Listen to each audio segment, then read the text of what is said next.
Hello everyone and welcome to my Y&R Trends channel. I hope everyone is having a wonderful day. Before we begin, please hit the subscribe button and give this video a thumbs up. Claire had always felt like there was something just beneath the surface when it came to Holden and Sienna. Their interactions had grown increasingly tense, their whispers too hushed, and their glances too sharp for her to ignore. For weeks, she had tried to convince herself that it was her imagination, that perhaps she was overanalyzing. But deep down, Claire's instincts were rarely wrong. Something was off, and she could feel it in every quiet moment they tried to share with her. It was as if an invisible line had been drawn, and she wasn't supposed to cross it. But Claire had inherited her mother's persistence and her father's curiosity. When secrets lingered in the air like smoke, she couldn't help but chase the fire behind them. The tension began one cold morning at the Newman Ranch when Claire overheard Holden and Sienna arguing in the stables. Their voices were low but urgent, almost panicked. She froze behind the wooden door, her hand gripping the latch as Sienna hissed, "If Claire ever finds out, everything we've built will fall apart." Those words pierced through Claire's chest like ice. She pressed her ear closer, her heart racing. Holden's response was calmer but laced with unease. "We have to protect her, Sienna. She's been through enough already. She doesn't need to know the truth." Claire's pulse thundered. What truth? About what or who? She stepped back, her mind spinning with 100 possibilities. Her family had never been strangers to lies or buried scandals, but hearing her name wrapped up in secrecy filled her with a dread she couldn't shake. Over the next few days, Claire couldn't look at Holden or Sienna the same way. Every word they spoke to her felt rehearsed, every smile too carefully placed. She replayed that conversation in her head over and over, dissecting every possible meaning. Was it about her past? Something about her family? Or had Holden done something terrible that Sienna was helping to cover up? Claire's thoughts spiraled until she could no longer sleep. Her gut told her that the truth, whatever it was personal. She had to find out, even if it meant breaking the trust of the two people who had always sworn they cared about her. Her first real clue came from a place she never expected. While tidying up Sienna's office at Newman Media, Claire noticed an old manila envelope tucked under a stack of contracts. She almost ignored it until she saw her own name written on the corner in Sienna's neat handwriting. A chill ran down her spine. She pulled the envelope free, heart hammering, and slipped it open. Inside were several papers, adoption forms, birth certificates, and a DNA test result that made her vision blur. Her name was on the report, but the parental names listed weren't the ones she had grown up believing were hers. Her breath caught as she read the document again and again. It listed her biological father as Holden, the same Holden she had been working with, trusting, and even beginning to care for. Claire stumbled back, her knees nearly giving out. Her father? No, it couldn't be. Holden had never once hinted at anything like that.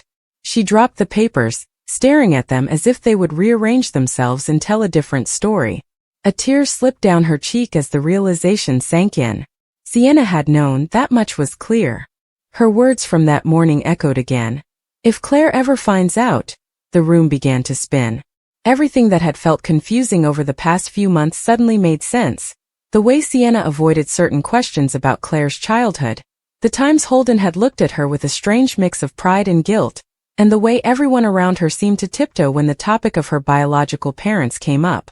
She couldn't confront them immediately. Her emotions were too raw. Claire needed time to process, to understand the depth of the betrayal. For years she had longed for truth, to know where she truly came from.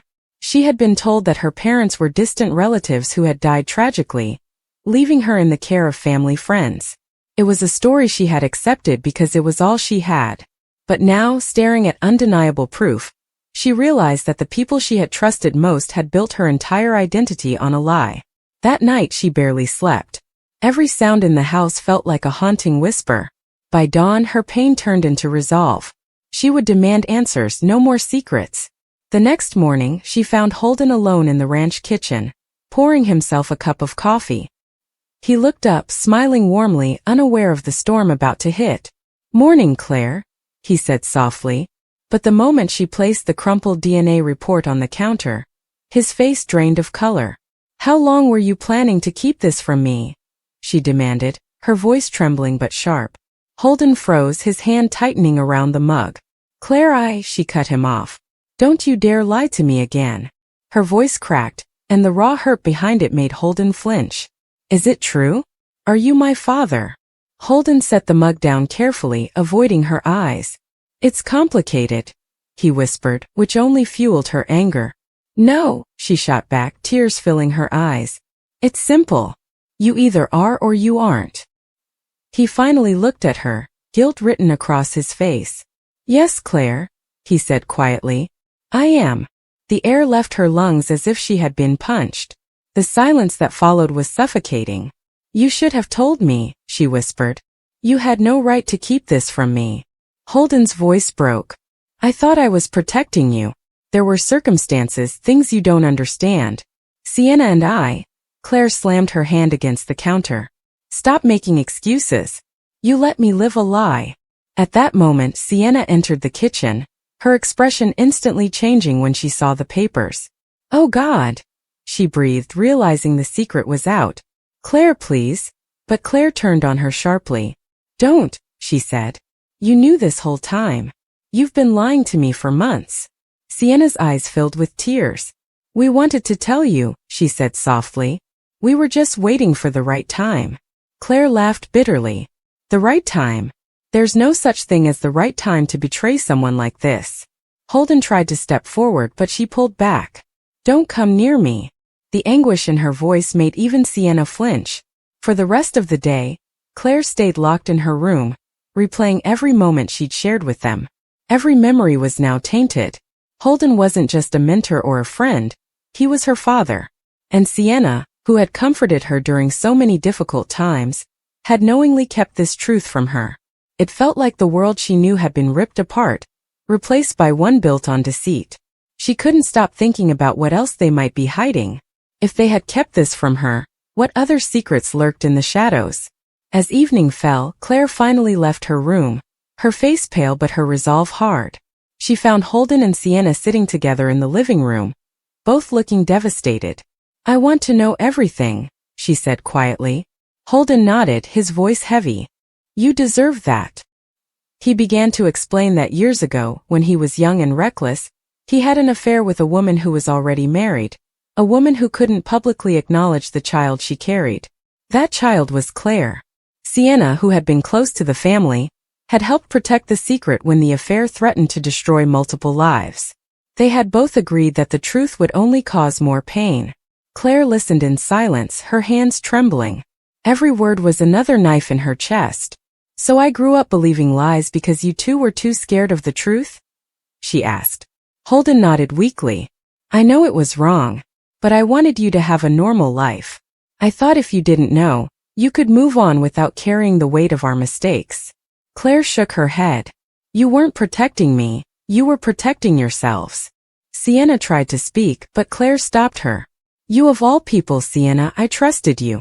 You said honesty was everything, and yet you looked me in the eyes every day knowing who I really was. Sienna's tears fell freely now.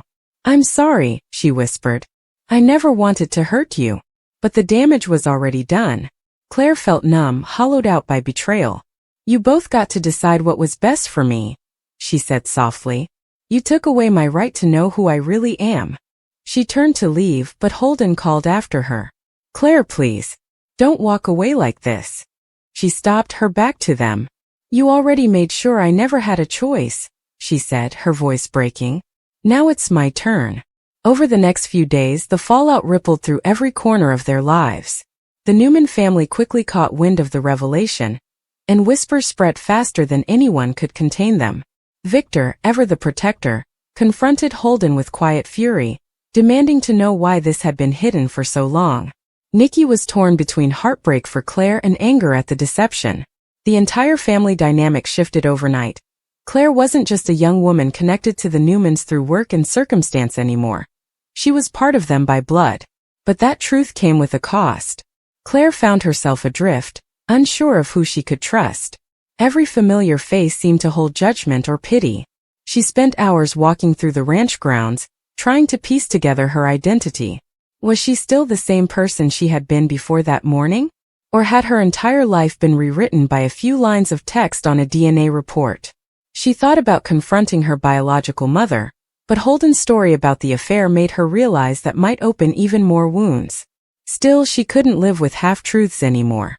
If she was going to move forward, she needed to uncover the rest, no matter how painful it was. One evening she met with Nick Newman, who had always been a quiet source of strength for her. He listened patiently as she poured her heart out, then said something that stuck with her. "Family doesn't always start with truth, Claire, but it can survive it, if you let it." His words lingered long after he left. Maybe there was a path to healing, but it would take time. For now, she needed space from Holden and Sienna to figure out who she really was. Holden, meanwhile, was consumed with guilt. He had thought keeping the truth hidden would spare Claire pain, but instead, it had destroyed the fragile trust they'd built. He tried calling her, writing letters, even reaching out through Victor to mediate, but Claire refused to see him. Sienna, too, found herself isolated, her once solid reputation now under scrutiny. She had always believed she was doing the right thing, but as she sat alone in her office, surrounded by reminders of the life she'd helped build on secrecy, she realized that her good intentions had only paved the way for heartbreak. Weeks passed and slowly time softened the edges of Claire's anger. One afternoon she returned to the ranch, unsure of what she wanted to say but knowing she couldn't stay silent forever. Holden was outside repairing a fence, looking older and more fragile than she remembered. When he saw her, he froze. "Claire," he whispered, his voice cracking. She hesitated, then stepped closer. "I'm still angry," she said. "But I can't pretend you're not my father. I just need to understand how to live with that." Holden nodded, tears glistening in his eyes. "That's all I've ever wanted. A chance to make it right." As they stood there, the autumn wind sweeping through the fields, Claire realized that the truth, as devastating as it had been, had also set something free inside her. The lies that once defined her were gone, and though the scars would remain, she finally knew who she was. The road to forgiveness would be long, and her relationship with Sienna might never be the same, but for the first time, she wasn't living in the dark. And in Genoa City, where secrets had the power to destroy even the strongest families, Claire's decision to face the truth head-on might just be the beginning of her true story. One built not on deceit, but on courage, clarity, and the hard-earned power of knowing who she really was. The air in the grand, tastefully appointed living room of the Abbott mansion had always felt to Claire like a physical manifestation of stability and old money, a sanctuary of soft fabrics, polished wood, and the faint, clean scent of fresh flowers. It was a stark contrast to the cold, sterile environments that had defined so much of her life, and she had clung to its warmth with the desperation of a shipwrecked survivor finally finding solid ground. Now that same air felt thick, heavy, and suffocating, each molecule charged with a tension so profound it seemed to hum. Victoria and Cole, her newly discovered grandparents who had welcomed her with an almost bewildering unconditional love, sat beside her on the plush sofa, their presence a silent, supportive bulwark. But their steadying hands on hers felt distant, the comforting pressure barely registering through the roaring static that had begun to fill her ears the moment the doorbell had chimed. It was a sound that had heralded not a casual visitor, but the arrival of the two people who had, in their own complicated ways, become the architects of her fragile new reality, Holden and Sienna. They stood before her now, their postures rigid, their faces etched with a painful mixture of apprehension and a grim, resigned determination. Claire's heart, which had been fluttering like a trapped bird against her ribs, suddenly stilled, sinking into a cold, leaden weight in her chest. This was not a social call. The carefully constructed pleasantries, the gentle inquiries about her day, the shared meals that had started to feel like a genuine family ritual, all of it had been a prelude to this moment, a fragile dam holding back a truth she had instinctively known was there, lurking just beneath the surface of their kind eyes and reassuring smiles. Holden was the first to break the silence, his voice, usually so warm and avuncular, now gravelly with an emotion she couldn't quite name. "Claire," he began, his gaze fixed on her with an intensity that was both pleading and pained. "There's something we need to tell you. Something we should have told you a long time ago." He glanced at Sienna, a silent communication passing between them that spoke of shared burden and a long-held secret. Sienna, usually so vibrant and effervescent, looked pale, her hands clasped tightly in front of her as if in prayer. "We never wanted to lie to you," she added, her voice a fragile whisper. "Everything we did, every choice we made, It was because we thought we were protecting you. The word protecting hung in the air, seeming to twist and contort, losing its benevolent meaning and taking on a darker, more sinister shape.